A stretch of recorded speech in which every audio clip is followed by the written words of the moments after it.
Totoo naman yan, ma'am. Talagang pera-pera lang naman lagi. Pera-pera lang talaga. Kaya lang, kung isa ka sa mga Pilipino na talagang sumusuporta sa bansa at pinaniniwalaan mo na si Duterte at saka yung mga kasama niya yung para talaga sa bansa.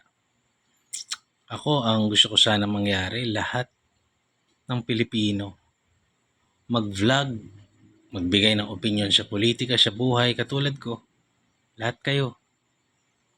Para yung boses talaga ng Pilipino marinig kahit hindi tayo bayad. Kaya wala naman ako bayad eh. Para lang ako nakikipagchismisan sa sarili ko, nakikita ko yung mukha ko sa screen, kinakausap ko. Sabi ko yung mga opinion. Baka lang kasi makatulong yung opinion ko. Mag-vlog kayong lahat. Magsalita kayo. Sabihin niyo yung saloobin niyo.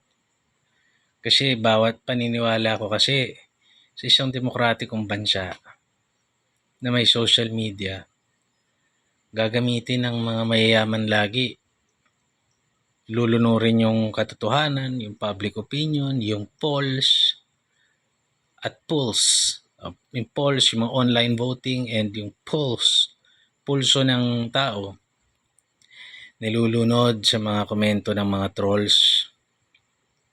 So sana yung ordinaryong Pilipino lahat ng may TikTok, wag lang kayong manood-nood, magsalita rin kayo. Kahit walang mag-like, walang mag-share, magsabi ka ng opinion mo kasi yun yung tunay na opinion. Opinion ng hindi bayad. Lunurin natin sila kasi marami silang pera, pero madami tayo. Madami ang Pilipino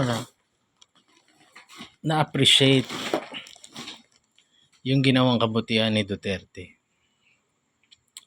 Maraming Pilipinong nakakaalam ng totoo na hindi lang kila Duterte, sa lahat ng mga taong mabubuti.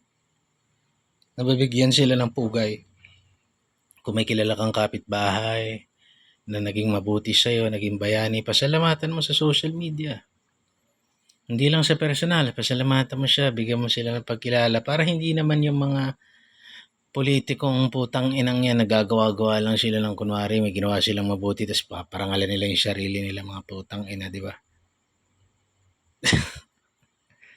Parangalan natin yung mga taong mabubuti. God bless you.